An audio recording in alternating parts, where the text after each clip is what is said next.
এটা দিয়ে ভাত কাপড় হবে? হ্যাঁ, তুমি তো চাইনিজ ভালোবাসো, তাই জন্যই চাইনিজ আনিয়েছি। আর এই যে শাড়িও নিয়ে এসেছি। কিন্তু আজকের দিনে তো বড়দের ঘি ভাত দিতে হয়। আমি ভাবলাম যে ভালো করে সব নিয়মগুলো মেনে রিচুয়ালটা করব। আচ্ছা, তুমি যে বললে যে তোমার ড্যাড শহরে চলে এসেছে, তাহলে উনি এখানে এলেন না কেন? উনি ভাত কাপড়ের সময় এলে তো ভালোই হতো। ড্যাড তোমায় স্পেশাল সারপ্রাইজ দেবে বলে ডিরেক্ট ভেন্যুতে পৌঁছে যাবে, তারপর সবাইকে নিয়ে ধুমধাম করে আমাদের রিসেপশন হবে। আচ্ছা বলছি, আমার জন্য চাইনিজ নেই? আর বলছি যে আপনি এখান থেকেই নিতে পারেন, হয়ে যাবে আমাদের। আচ্ছা ওকে, তাহলে তাড়াতাড়ি রিচুয়ালসটা করো, আই এম ভেরি হাংরি। হ্যাঁ মম, এক্ষুনি করছি, একটু ওয়েট করো। দেখি,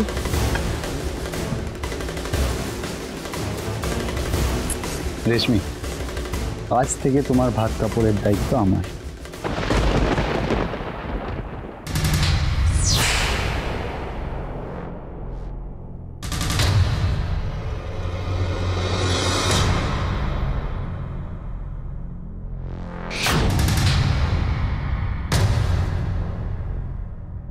আর সেই সঙ্গে তোমার আর তোমার পরিবারের সর্বনাশ করার দায়িত্ব আমার ড্যাডের।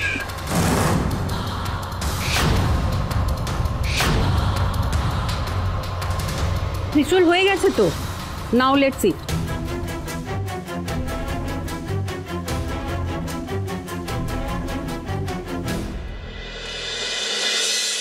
কি মজা, আজকে এই বিবির সাথে দেখা হবে।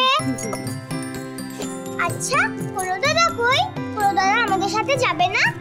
বলো, দাদা তো আগেই গাড়িতে উঠে বসে আছে। তোরি শোনা, শোনো আমার সাথে, এদিকে এসো তো, এসো। বলছি তুমি কিন্তু ওখানে গিয়ে একদম দুষ্টুমি করবে না, তোমরা দুজনেই দুষ্টুমি করবে না, ঠিক আছে? আর শোনো, জ্যোৎস্না পিপি সঙ্গে সঙ্গে সবসময় থাকবে, ঠিক আছে? তুই যাবি না।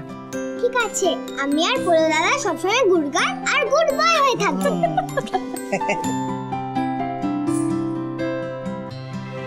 সুধা, বলছিলাম যে বিয়ের সময় যেরকম অশান্তি হয়েছে না, একটু দেখো মা যেন কোনো রকম অশান্তি না হয়।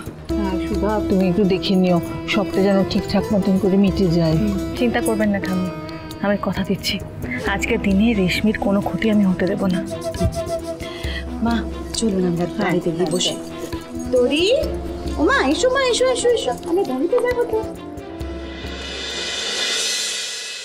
আচ্ছা সুধা, তোর তো সব কিছু রেডি হয়ে গেছে তো? আমাদেরও তো বেরোনোর সময় হয়ে গেল। শোনো না তোরিতা, তত্ত্বগুলো সব গাড়িতে ওঠানো হয়ে গেছে তো? সবই হয়ে গেছে, শুধু এই কটাই বাকি। সব তুলে দিয়েছি, বলছে আর কিছু তত্ত্ব রাখতে হবে। হ্যাঁ হ্যাঁ, এই যে এটা যাই হোক, আমাদের লেটে নিয়ে গাড়িতে চলে যাচ্ছে, এগুলো তোমরা নিয়ে আমি নিয়ে। ঠিক আছে। আচ্ছা বলছি, তোমরা ওইগুলো রেখে এসো, আমি বাকিটা নিয়ে যাচ্ছি, কেমন?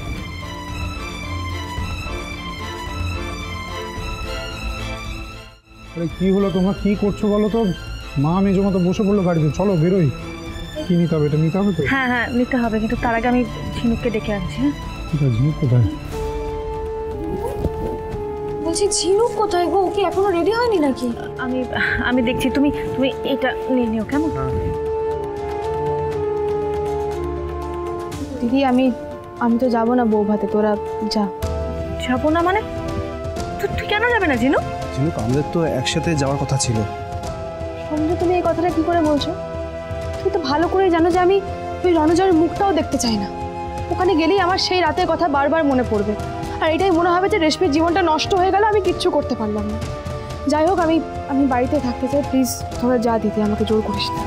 ঝিনুক আমার দিকে তাকা, ওই রণজয় না এটাই চেয়েছে, তুই যেন বাড়ির থেকে না বেরোস, ভয়ে এরকম মুখ লুকিয়ে থাকিস, বুঝেছিস? যখন কমফোর্টেবল ফিল করছে না, ছেড়ে দাও না, কেন ফোর্স করছো? তেজ, ছেড়ে দাও। কি নিতে হবে? ওগুলো নিয়ে গেছে, এটা নেবো তো? দাও।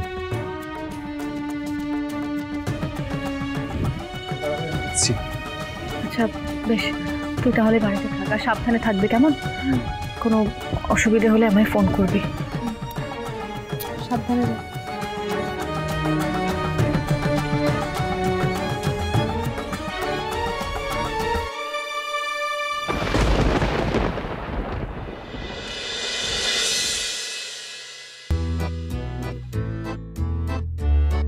গেস্টরা তো সব আসতে লাগলো, রেশমি আর রণজয় কোথায়? আরে তুমি দাঁড়িয়ে আছো কেন? এসো।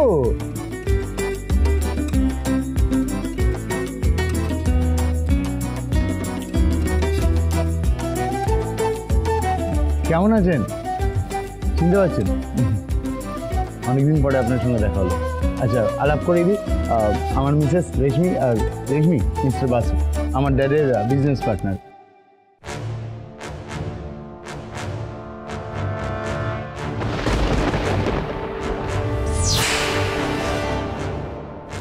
এখানে কি করছে? আপনারা একটু কথা বলুন, আমি আসছি এক মিনিট। হ্যাঁ, এদিকে এসো, এদিকে এসো, এদিকে এসো। তুমি এখানে কি করছো? এখানে আমার রিসেপশনে তুমি কি করছো এখন? How dare you!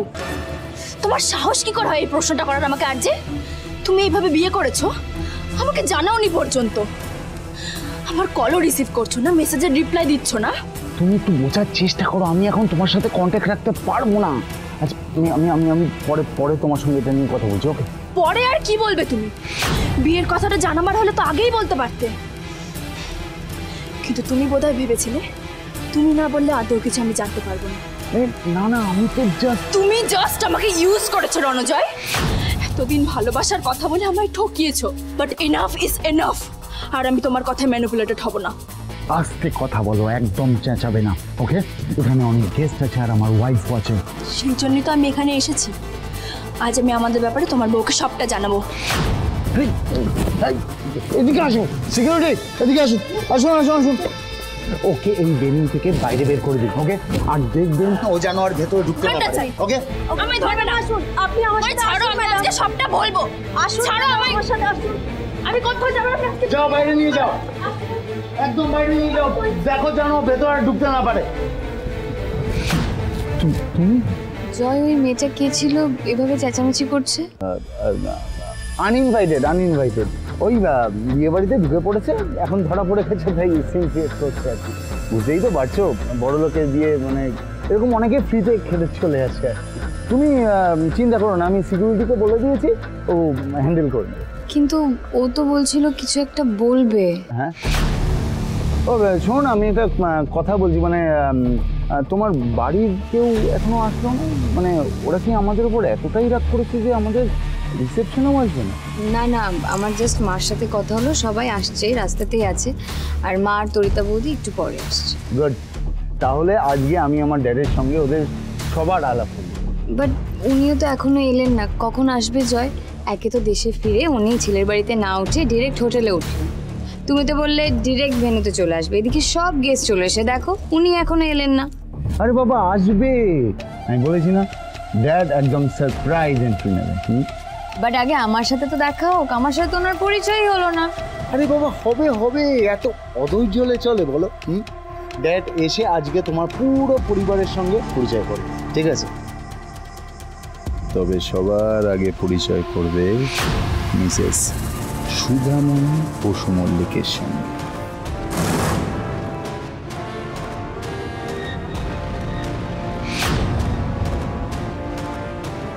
রেশমি, ওই দেখো তোমার বাড়ি সবাই চলে এসেছে।